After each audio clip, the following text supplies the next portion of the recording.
My name is Jason Spelman. I'm one of the park guides at Richmond National Battlefield Park, working with Will Harris and Will Arthur, two VCU students that are in the Survey of American History. They wanted to look at part of the Cold Harbor battlefield, and we'll be going to some of these sites related in and out of the park. It's important to talk about the site, talk about the battle by first setting it up and giving a good introduction, which is why I brought everyone to the map here at the Visitor Center at Cold Harbor, where we can look very quickly at the campaign. So in 1864, almost 151 years ago now, the Civil War had already dragged on for almost 3 years, and this was a very long year of fighting. A couple things had happened. People were pretty disappointed, the northern people and their government, because they had not found a decisive victory like they had wanted. And here it was in the 4th year of a very long event. The army, kind of different than us today, was really that tool that they could win that success. And so it had a direct relationship between the people and the government, the army and the military, all interconnected, not like today. The way that they thought that they could find success, the Army, is by doing a couple things. One was, first of all, promoting their new general, Ulysses S. Grant, as the commander-in-chief of the, not just Army here in Virginia or at Cold Harbor, but the entire operation. The Army in the West, the armies in the Shenandoah Valley, the Army here, the Army of the Potomac, and also control of the Navy. So he is the second in command to only Lincoln. Another problem with warfare is that it goes hand in hand with politics. That year, 1864, was an election year, and so Abraham Lincoln is ending his first term as president and is now possibly going to lose his second. So he again is saying we need to win the war. The army, though, has lost all of these battles, and they need to find that victory. So things were not looking very good for Abraham Lincoln in 1864, leading into the election year. Now, if you look over here, you'll see a number of battles leading up to Cold Harbor. You have the Wilderness, Spotsylvania, North Anna, and then moving on down to Cold Harbor, which was the last and final one. I cannot stress how during the Civil War, these were some of the most bloodiest battles of the entire war. 1 in every 2 Union soldiers would be dead, wounded, or captured. At the end of it, 56,000 casualties. So when it began the Wilderness, finally coming down Cold Harbor, you had an extreme amount of blood. The other thing that made Cold Harbor important was that it was not part of that huge casualty figure, but it was 10 miles to Richmond, just to our south over here. That meant it was 10 miles within the grasp of all the men, the generals and the soldiers fighting on the ground, and so their desire to really finish the job 10 miles away. They were saying the end of the war is over there, my chance to go home is over there, and so Cold Harbor, the aggressiveness is particularly strong. Not as bloody, but very, very aggressive. In fact, I have over here, one of the officers of the Union Army under Grant says this: everyone felt that this was to be the final struggle. There would be no further flanking marches. Richmond was dead in front, and we were going to get there if it took all summer. So again, that's the mindset of the Union Army, to compare to the Confederate Army very quickly. They're willing to stage the exact same amount of violence and resistance because their future is also at stake. Their country is 10 miles away from being captured by the enemy. And if Richmond falls, the Confederate capital, then their nation, their sense of purpose falls with it. So both sides are clashing together here at one final battle, Cold Harbor, and the attitudes are very strong. I talked about the situation before, leading up to the battle. Now we're looking at the crossroads right behind me where the battle actually began. Now you have to imagine, for any army, the Union and Confederate, they're moving upwards of 60 or over 120,000 men. And to do that, 150 years ago, you needed a couple of key things. The 3 R's, as I was told by another historian, one of which is here, the 3 and 4 and 5 intersecting roads along the old Cold Harbor crossroads where the battle actually lent its name. Now, on May 31st, the cavalry is the unit that is going to secure those crossroads, quote, at all costs.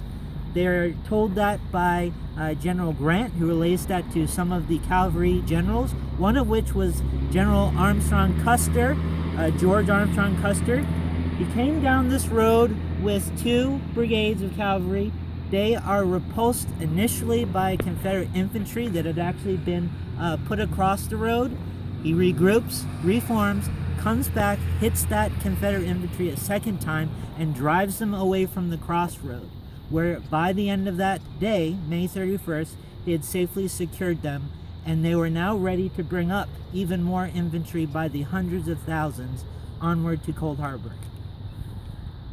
Now, one thing that we do often see, and people actually come to the park specifically, is to see some of the earthworks which are still remaining from the Civil War 151 years ago today.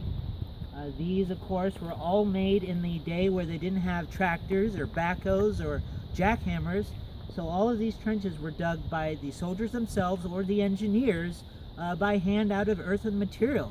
It's hard to imagine how much effort and how much time and how much supplies it took to make these. But at this point in the Civil War, the armies had realized that crossing open ground into open fields and shooting away at each other was not going to work. Here at Cold Harbor, the trenches were the new way of fighting, where you could shoot and aim above you without exposing your body necessarily to the enemy.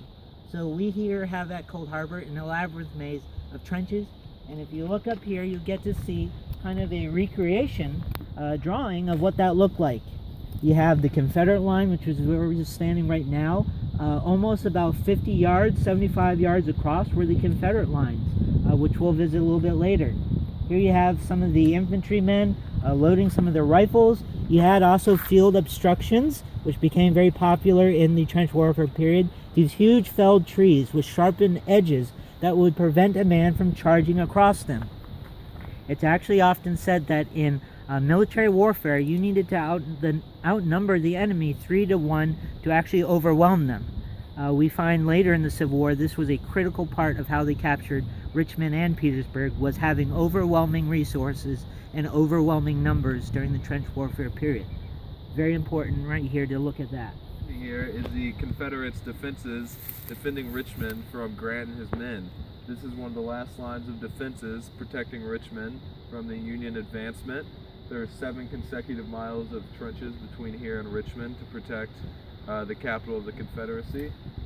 So the Confederate soldiers would be in these trenches here. The Union soldiers would be way over there. And just imagine, tens of thousands of Union soldiers coming across the field. This is the last defense between the capital of the Confederacy and the Union men. Alright, so to my left here we have the Confederate defenses. They were just essentially hunkered into these earthworks that they had digging up to defend against the encroaching Union soldiers, which came 200 yards to my east. Behind that mound over there, they were essentially trying to push up and make it across these fields using these trees as cover, but the Confederacy had such well defenses that they would mow down the Union soldiers like grass as they tried to progress. So you had the Union hiding behind these trees with sharpshooters trying to pick off whatever Union would poke up to take shots, and sporadic mortar fire raining down. But it was essentially just a stalemate with in a bloodbath between these two defenses and these trees between. June 1st, the second day of the battle, after they secured the crossroads, brought more of their corps, more of their army down there, and then even spread that out further, they needed to attack the Confederates, which had retreated away from the crossroads here to this portion of the new line at Cold Harbor. Now, that was June 1st. In the morning, they were sending more men down Cold Harbor Road, upwards of somewhere of 10,000 men. They attacked the Confederates behind even more earthworks, and in this area of the park, something very important happened. Parts of that Union army which were fighting the Confederates on this part of earthworks actually broke through. Just off to the left of the camera, down into the woods there, you actually had a ravine where a stream ran through called Bloody Run. It's probably named after the battle, of course. But Bloody Run, it was shallow enough that the Union troops could actually funnel themselves through that and have cover, protective cover on both sides so that the enemy could not shoot at them. They went almost 200 yards, 2 football fields long, with about 1,000 men. Some of these were Connecticut soldiers. Later they were followed up by more New Jersey soldiers in an effort to try to even push further and turn the enemy. However, reinforcements from the Confederate side came in and pushed them back out. And in that attack, almost 4,000 casualties the second day of the battle here at Cold Harbor. And in particular, we like to discuss that Connecticut unit, which was here, which was the 2nd Connecticut Heavy Artillery. This is actually a picture of them in Connecticut as they formed up in 1862. Now it's been 2 years, and here you see them actually in 3 rows. They had that many men, almost 3,000. A very large regiment. They had almost no experience, though, because they had been sent down to Virginia from Washington, D.C., where they had typically just guarded forts. So they had large numbers, but they didn't have any training at all. And what you see in the Civil War in figures is that a lot of the untrained heavy artillery units suffered the most amount of casualties in the top 5 regiments of the Civil War. And the 2nd Connecticut is a part of that idea. Small area that the park owns, we're standing at now the Union trenches, which became in this area very important during the Battle of Cold Harbor. You had here in this area the 6th Corps, which was under a general named Wright. They had just he had just infamously replaced another Union general named Sedgwick that had been killed at the Battle of the Wilderness, where he said in Civil War history something that was very unforgettable, which was the enemy could not shoot an elephant from that position. Then a bullet hit him right in the head, and he dropped dead instantly from his horse. He's now been replaced with Wright, and Wright is a good commander, but he is new commander, and he's just new to leading his men here during the Overland Campaign. And this, like in a lot of battles during the Civil War, will play an important effect on how the outcome of the battle happens as well. Now, Grant gives the order for an all-out attack up and down the Union line at 4 a.m. on June 2nd. That attack, though, was delayed until June 3rd because not all of his men had come to the battlefield. Finally, he has all of his corps, all of his army available, converged down the crossroads and now spread across a 7-mile front, orders that attack at 4 a.m., but in that 36 hours, the Confederates had really fortified the trenches like we've already seen before. This plays, as I said, an important effect on Wright's men here on this portion of the park. What they found was that all along the line, especially right here, that only one division out of the entire corps, only about 10,000 men out of 50,000 men or 30,000 men, a third, are able to actually get past the Confederate earthworks under the hurricane of the enemy's fire. It is coming from all sides, as one soldier wrote, and then straight down in front, and the men actually cowered in the position, couldn't even leave their trenches to attack the enemy up close and make a frontal attack. So here, at this portion of the park, it actually was a failure. Worked in some areas, but in general was a failure all up and down that 7-mile line. At the end of the day, they had 6,000 casualties. We often, believe it or not, have descendants of the soldiers come to the park, and they oftentimes want to figure out where they were buried. And we tell them, likely here, one spot that the National Cemetery has at all 5 is the flagpole that goes down to the base of the ground where they actually had a mass grave. Just below here, they had some 500, maybe even more, of the unknown soldiers that were not remain just put into one massive pit and then covered over the top so that at least they could have some sort of interment. Now, in talking about the death, the wounded who subsequently died after the battles, this is a good point to wrap it up, the battle at large. 13,000 casualties in the Cold Harbor battle, very few in the Confederate Army, almost 2,000. Still quite a bit, but not as much as the Union. And as we talked about, the reason for them fighting, the reason for the Overland Campaign to begin was to find a victory. Unfortunately, the Army did not find that here at Cold Harbor either. A huge blow to them, with their morale being Richmond was 10 miles away. This was a huge disappointment. But what I find so incredible about our battlefield, about the Civil War in general, is that the Army had instilled a lot of morale and confidence and patriotism to try to keep them going every day, the soldiers. The average soldier was 26 years old, a white farmer that had typically never gone anywhere. And so for the Union Army in particular, having men from Vermont and men from Maine, men from New York, men from Connecticut come down to Virginia, they really need to make that point of union very strong. Had to make them keep going every single day.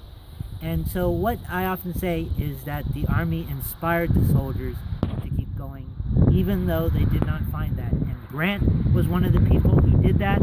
They knew that with him they'd find victory because of the success he had already established in the West and his unrelentless drive. What Grant decided to do after the assault at Cold Harbor was to then go south to Petersburg and have another army near Richmond, where he actually would bleed the Confederate army dry. So this was a change of strategy. It's not about attacking Richmond. It's not about one battle, Cold Harbor. It's about making it a total war where all lines of supply and communication would be cut off from the enemy, and they would then surrender after being beaten into submission and just waited. It was a waiting game. Also, one last final thing is the emancipation of the slaves of the Confederacy in Union-held territory also made less work happen for that army. If there were no slaves, then there'd be no men to give them uniforms or give them guns or to run them factories and mills in Richmond. So the emancipation, freedom for African Americans was a very important war measure, and later, as we know, a very moral important goal as well. The establishment of the 13th, 14th, and 15th Amendment written in our Constitution to abolish it. So all of these factors coming down, starting and seeing here at Cold Harbor are something more important at large to the nation. So again, I want to thank everyone for coming here and being a part of the tour. Thank you, Jason.